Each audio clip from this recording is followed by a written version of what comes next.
दुत्कारे खाकर, हे भगत जी, जीवन से अकुलाकर मैं आपकी शरण में आया हूं, क्योंकि आप राधावर भगवान श्री कृष्ण के भक्त हैं। जो स्वयं माया में फंसा है वो किसी गरीब के दर्द को, पीड़ा को क्या समझे, लेकिन आप माया से ऊपर उठे हुए हो, आप प्रभु के प्यारे हो, आप मेरी पीड़ा को, मेरे दर्द को आप समझ सकते हैं। अगर 500 रुपया मिल जाए, मेरी बिटिया का विवाह बड़े धूमधाम से हो जाएगा, सो 500 रुपए की फरियाद लेकर के आया हूँ। नरसिंह जी 500 रुपए आप हमें दे दें तो हमारी बेटी का कन्यादान। नरसिंह जी चौंक पड़े। नरसिंह बोले 500 इतनी की क्यों चाह, 100 रुपए से हो नहीं सकता है क्या ब्याह। ब्राह्मण देव तो 500 ज्यादा नहीं, विवाह तो 100 रुपए में आराम से हो जाता, ठीक ठीक हो जाता। ये घटना कितनी पुरानी है, उस समय 100 रुपए का कितना महत्व रहा हो कि 100 रुपए में ब्याह आराम से हो। ठेस लगी दिज हृदय को सुनते ही ये बात, बोला सामाजिक दशा नहीं आपको ज्ञात, अपने समाज में आज तलक ऐसे कितने ही बंधन हैं, जिनमें जकड़े बंदी समान, हम कोटि कोटि भारत जन है, हम कोटि कोटि भारत जन है, हम कोटि कोटि भारत जन है। यदि अपने अनुरूप नहीं, धन भाई भले प्रकार नहीं, धन भाई भले प्रकार नहीं, धन भाई भले प्रकार नहीं। तो कन्या को राशि भी हो, वर वाले को स्वीकार नहीं, वर वाले को स्वीकार नहीं, वर वाले को स्वीकार नहीं, वर वाले को स्वीकार नहीं, वर वाले को स्वीकार नहीं, वर वाले को स्वीकार नहीं, वर वाले को स्वीकार नहीं। ब्राह्मण देवता को ठेस लगी ये सुनकर। ब्राह्मण देवता ने कहा, भगत जी 100 रुपए में विवाह तो हो सकता है, लेकिन आप भगत जी हो, शायद समाज के बारे में आपको मालूम नहीं कितने सामाजिक बंधन हैं कि ये देना है, ये देना है, ये देना है, कुल कितना ऊंचा क्यों ना हो, लेकिन अगर दहेज बढ़ चढ़ करके लड़की वाला नहीं देता है तो लड़की चाहे सीता जैसे, पार्वती जैसे, सावित्री जैसी क्यों ना हो, लेकिन लड़के वाले स्वीकार करने को तैयार नहीं होते। नरसिंह जी, लगता है कि समाज एक बाजार है, बेटे वाला व्यापारी है, बेटा बेच रहा है, और बेटी वाला मानो ग्राहक है, वो खरीद रहा है। बेटे की जो ज्यादा कीमत दे देता है, बस बेटे वाले अपना बेटा उसे दे देते हैं, वो बेटी का ब्याह उसके साथ कर देता है। और विचार करो कि उस समय की बोली गई बात आज भी तो सार्थक हो, आज भी तो समाज में यही हो रहा है। हमारी बेटी कितनी योग्य क्यों ना हो, लेकिन अगर धन हमारे पास नहीं है तो बेटी के योग्य पर हमें नहीं मिल पाता। एक बहन कह रही थी कि ऐसे नहीं,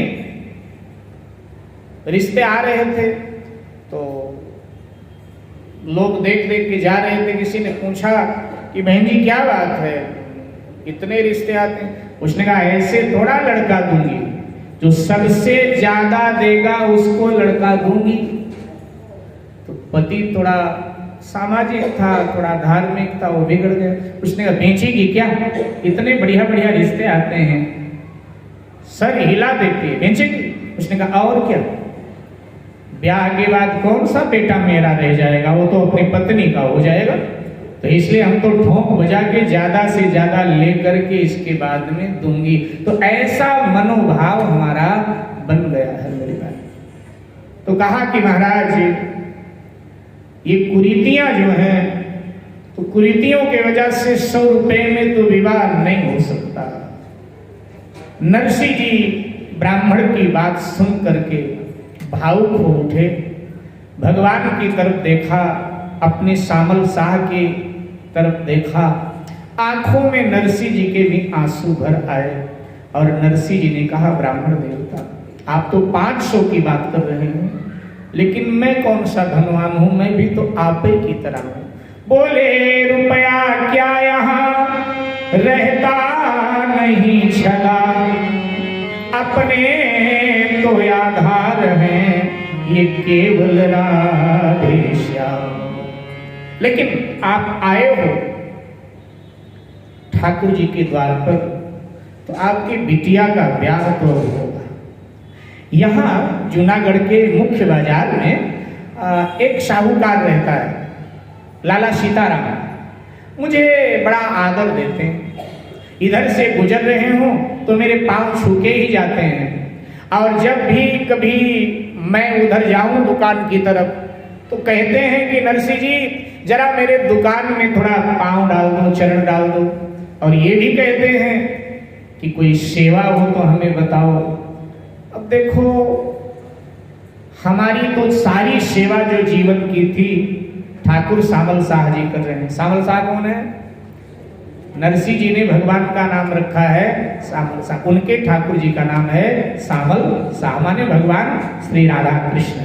तो कहा हमारे तो सारे कार्य सावल साहब कर देते हैं, तो इसलिए मैंने कभी उनसे कुछ कहा नहीं, लेकिन आओ चलो चलते हैं और मैं उनसे कहूंगा तो उधार 500 तो दे देंगे, मैं जिम्मेदारी ले लूंगा। तुम दे पाना ठीक है, नहीं दे पाना तो मैं धीरे धीरे करके 500 उनका उतार दूंगा। चलो निकट ही एक है बूढ़ा साहूकार और उससे कहता हूं तुम्हें दे दे द्रव्य उधार। उससे कहता हूं तुम्हें दे दे द्रव्य उधार। उस समय रात के 10 होंगे, रात के 10 बज चुकी थी। उस समय रात के 10 होंगे कि घने पर लाला सोते थे। सपने में भी तो लेन देन दावे करके दावे करके ही होते थे, दावे करके ही होते थे। सब मुखड़ा सामी बैठे थे, फैला था बड़ा वही खाता, फैला था बड़ा वही खाता, फैला था बड़ा वही खाता। मालूम न हो ऐसे ढंग से दुखियों का मांस वही खाता, दुखियों का मांस वही खाता, दुखियों का मांस वही खाता, दुखियों का मांस वही खाता, दुखियों का मांस वही खाता, दुखियों का मांस वही खाता।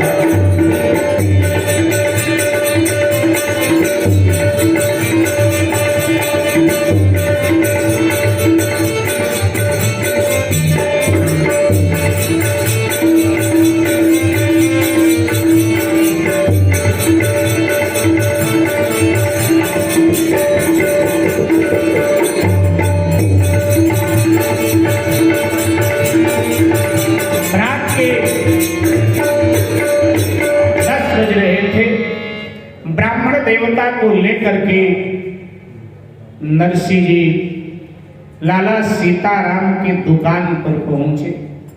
लाला जी तो तकिया लगाकर सो रहे थे और मुनीम लोग वही खाता बड़े बड़े खोल करके सब हिसाब किताब लिख रहे थे। 5 का 50 बना रहे थे और 50 को 500 कर रहे थे। ये सब 2 नंबर के धंधे चल रहे थे दुकान में। लाला जी सो रहे थे। अच्छा, सोते सोते लाला सीताराम जी सपने देख रहे थे और सपने में भी लाला जी लेन देन कर रहे थे, बड़बड़ा रहे थे सपने में। लेते हुए सपने में बड़बड़ा रहे थे, अरे 50 को 500 कर दे और 5 का 50 कर दे। फला ले गया, अब तक नहीं दिया है, ब्याज का चक्रवृद्धि ब्याज जोड़ और उसने अब तक नहीं दिया है।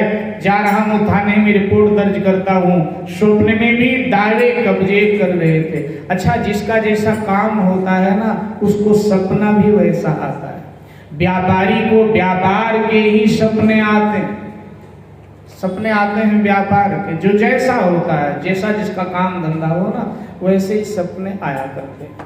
एक बार हरिद्वार में मैं यही प्रसंग कह रहा था। हरिद्वार में एक आस्था धाम है, सूखी नदी के पास में आस्था धाम, बहुत बड़ा स्थान है। हमारे यहाँ के लोगों को पता होगा, पहले हम कार्तिक में वहीं ठहरा करते थे। दुआ जी के समय में बड़े वाले प्रधान जी जब होते थे ना, वहीं हम ठहरते थे। तो आस्था धाम में हमारी कथा चल रही थी, तो यही प्रसंग हमने कहा। तो एक व्यापारी बैठे थे, तो उन्होंने लिख करके दिया कि अब कथावाचक को कौन से सपने आते हैं। उनको थोड़ी हमारी बात कुछ ठीक नहीं लगी। बोले कथावाचकों को कौन से सपने आते हैं। तो उनको हमने बताया कि कथावाचकों को कथा के सपने आते हैं। एक कथावाचक की बात याद आई, इसमें बता दें। तो एक कथावाचक महाराज थे। तो कथावाचक महाराज की जब कथा चलती रहे तो फिर तो रात में आराम से सोते थे, कथा करके घर आवे और रात में आराम से सो जाए। लेकिन जिन दिनों कथावाचक की कथा ना हो ना, तो जब वो रात में सोए तो सोते समय बड़बड़ बड़बड़ बड़बड़ करें, बहुत जोर जोर से बड़बड़ाएं रात में। तो रात में जब कथावाचक महाराज बड़बड़ाएं तो पत्नी की नींद खराब हो, बच्चों की नींद खराब हो, बड़ी परेशान। तो बच्चों ने कहा माँ से कि लगता है ना पापा को कोई बीमारी हो गई, दिन में तो ठीक रहते और रात में ये बड़बड़ बड़बड़ करते सपने में। अच्छा, जिन दिनों कथा चलती है उन दिनों रात में भी नहीं बड़बड़ करते हैं। अब कथावाचक को वक्ता भी बोला जाता है ना, बोलने की आदत है उनकी, और जब कथा हो तब तो वो उनकी बात पूरी हो जाए, बोले 3-3 4-4 घंटे, तो रात को आराम से सोए। जिन दिनों कथा ना हो तो बोलने को मिले, नहीं तो फिर सपने में बड़बड़ बड़बड़ बड़बड़ करे। तो डॉक्टर के पास गए, बेटा डॉक्टर के पास गया। उसने कहा कि डॉक्टर साहब हमारे पिताजी ना जब सोते हैं तो सोते सोते बड़बड़ाते रहते हैं। तो उसने कहा ऐसे नहीं मैं इलाज कर पाऊंगा, उनको यहाँ लेके आना पड़ेगा। जैसे वो बड़बड़ाने लगे तो उनको उसी समय लेकर के यहाँ आओ, फिर देखते हैं मामला क्या। ठीक। तो अब एक दिन रात में बड़बड़ा रहे थे, रात में बड़बड़ा रहे थे तो उसी हालत में उनकी पत्नी और बच्चों ने मिलकर उनको उठाया, गाड़ी में डाला और एकदम लेकर के डॉक्टर के आ गए। डॉक्टर बोला लिया बेहतर क्या, उसने चेक किया। अब सारा चेकअप हुआ, कोई बीमारी नहीं। कोई बीमारी जब नहीं निकली तो डॉक्टर ने कहा ये बताइए कि ये काम क्या करते हैं। तो बताया कि जी ये कथावाचक हैं, ये कथा कहते हैं, और जब इनकी कथाएं चला करती हैं उन दिनों तो नहीं बड़बड़ाते हैं, लेकिन जिन दिनों इनकी कथाएं बंद होती हैं तो रात में बड़बड़ाते हैं। तो डॉक्टर स्थिति समझ गया, क्योंकि अब कथावाचकों की बाहर बहुत चलती, घर में इतनी नहीं चलती। जितने कथावाचक होते हैं ना, हमने देखा है, उनकी बाहर तो बड़ी जय जयकार बहुत चलती है, लेकिन परिवार में इतनी उनकी नहीं चला करती है। तो अब परिवार में अगर कुछ बोले, दिन में कुछ बोले, बच्चे को बोले अरे पापा चुप रहा करो, पत्नी को कुछ बोले, ये अपनी बातें अपने जजमानों को सुनाया करो व्यासपीठ पे बैठ करके, हमको सब पता है, हमको मत बताया करो।